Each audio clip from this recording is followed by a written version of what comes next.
Cold opens are the worst, are they? I think we're just going to skip that altogether, and I'm going to tell you what's going on here. My name's Tim Hopkins. April of 2024, I was 29 years old and 386 pounds. It is now today, January 21st of 2026. I'm 204 pounds in the best shape of my life. I wanted to create this YouTube channel as a means to have like a vlog, kind of a place to just talk, share information, maybe help people along the way. And I feel like the only way to do that is to start at the beginning, which is my experience, right? I was 380 some odd pounds. 6 months before that, I was 404. 3 months before that, I was 411. That's the highest weight that I can recall. But I think that's because I've kind of pushed those thoughts out. The brain does kooky things when it doesn't want to accept the reality that the body is in, right? I don't want to get too much in the nitty gritty of it because there's millions of weight loss origins and weight loss motivations and stuff like that out there. What I want to do is take the part of it that matters and see if maybe I can help you out there with it, right? And I'll talk more about the journey itself as we go. But for video one, I just want to tell you what actually made me want to change, right? Like what was the catalyst for change? Because believe it or not, when you reach a certain level of like, oh, I give up, fuck it. When you really just hit the rock bottom of not even obesity, but just giving up on yourself, things that should make you want to change and become better, they don't do it. You need some kind of incentive. Something has to spark it. Motivation just doesn't come to you. You don't manifest motivation. It has to be sparked by something. And for me, I didn't have it. I had a girlfriend, now wife, that I love more than anything. I wouldn't change for her. I wouldn't die for her. I have a dog. That's my boy. That's my son. I love him to the moon and back. Wouldn't change for him. I wouldn't even find the motivation to take him on walks. He's a Siberian Husky. He needs exercise. I have a history of organ failure. I have a history of diabetes. I have a history of cancer, high blood pressure, heart problems, all sorts of stuff. Mental illness. It's all rampant in my family. None of that did anything, right? Like my mortality didn't do it. It didn't light the spark. And I know there's plenty of you out there that don't want to say that because it sounds so selfish, but that's just what it is, man. Sometimes your own mortality or even people around you that you love don't light the spark because you've been in such a place for such a long time that none of it matters, right? Like everything is wired to self-destruct anyway. These people will leave you. Your dogs will pass. You will eventually die. So what's the point of doing something that you've done a million times and failed at, right? Like, why diet? You've dieted before. Why starve yourself again? You starved yourself before. Why go to the gym? You've only hurt yourself and dropped out 1-2 months in before. I started having these like real bad crash outs, right? Like chest pains. I couldn't see straight, like vertigo, nausea. Like looking at it in hindsight, now that I've lost a lot of weight, that's scary, scary stuff. And like that should have been a huge red flag for me, but it wasn't because I didn't care. All these things bubble up, and it lasts a few weeks, right? I'm like, I'm probably dying pretty soon, but I'm not dying yet.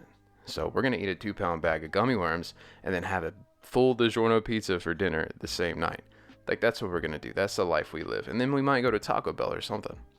It's gonna be a fun day. But that didn't happen this time. We didn't get to the DiGiorno this time because it kind of hit like a freight train. The chest pain, the blurred vision, the discomfort throughout the body. I thought sincerely, like for real, I thought this was the moment I was having the heart attack. I was like, oh no, my girlfriend, then now wife, is gonna have to like deal with a dead body soon. I'm probably dying pretty soon. This sucks. Skipping ahead to the hospital. I go in. I met at the front, and I'm like, hey, I think I'm having a heart attack. And they're like, let's get your vitals. And how I knew it was bad was the nurse who came and took my blood pressure and my temperature. She got my temperature. It's all good. She got my pulse and my blood pressure, and she went white as a ghost, man. And she's got the monitor towards her, which I know she has to show me, but I could tell she doesn't want to show me.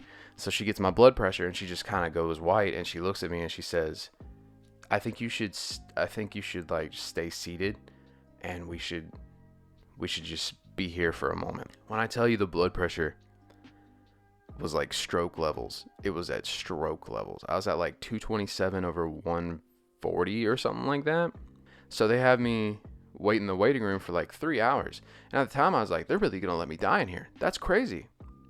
No, apparently after talking to them, they do that so like they can't start acting until you go into a heart attack apparently.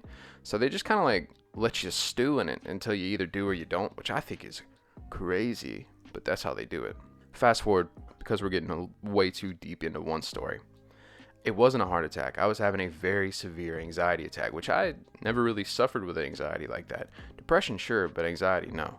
Like I've been in a band and been in front of people my whole life, and you know, been a big talker. I like to do the comedy thing. Like, I like to be around people, so I don't get like social anxiety. I get situational anxiety, I suppose, which even that I'm not accustomed to. So the doc comes in and he's like, hey man, this is a weird position, but like, this isn't a heart attack, but all the symptoms that you've described to me were heart attack adjacent. So like, I need you to leave here today and never assume that if it gets this bad, it's an anxiety attack. I need you to assume that it is a heart attack, because it very well could be with your weight and your health and just the stress of having anxiety. It could just as easily be a heart attack.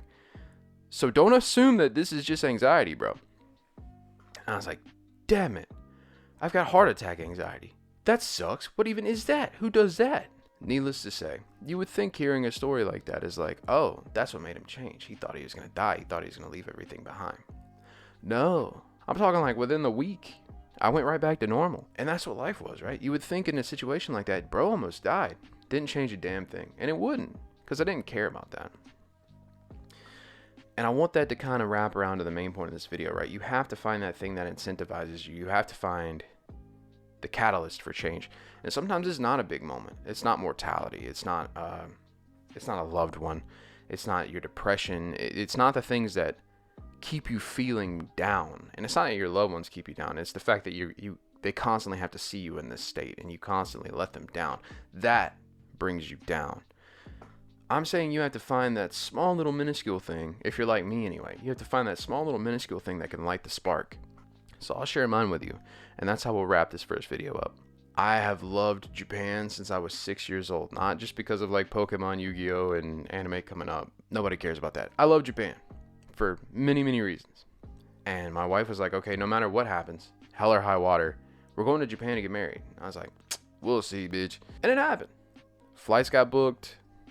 Wedding planners got booked. Japan got booked. I had about 11 months, and it finally hit me. Oh, I'm getting married in Japan. That's sick. That's awesome. Oh no, I have to get on a plane. I'm 380 pounds. Oh shit. What made me start to lose the weight, obviously I found other motivation other than this, but what made me start to lose the weight, sincerely, like hand to God, sincerely, what made me lose the weight was the fear of my ass not fitting in an airplane seat. Let me run that back for you, just in case you think I'm being sarcastic or I'm being symbolic here. I was afraid my cheekage, like when I say my ass in the seat, I don't mean like entirety. I mean my literal ass in the seat of an airplane. I didn't think that was going to work. I thought I was going to have to buy another seat. I don't know why, and I don't know how, but that did it. That little thing, that small little thing, right? I know what you're thinking. You might be responding to yourself, that's not a small thing. You'd have to buy another ticket. That's crazy. That's so expensive. I didn't care about that at the time. It's fine. It's a wedding thing. Money's supposed to go out the door. The pride in me, right? Like how shameful would I feel if one of the people that was going to Japan to celebrate the wedding with us, who was supposed to sit in the row with us, now had to get a seat in another row with strangers because it had to be my left cheek, my right cheek, and my wife. My ass in a plane seat. My ass in a plane seat made me lose 170 something pounds.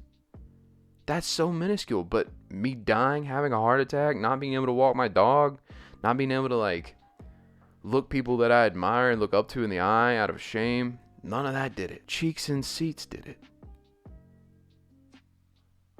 Well, ain't that some shit? I want this channel to be a place where we talk about things shamelessly. All cards on the table, right? Because that's the only way you make change, is if you just completely open the door, become vulnerable, and just kick the demons out and discuss them. You have to have an open playing ground where you and like-minded people can talk about it. And that's what I want my channel to be about, right? This is my story.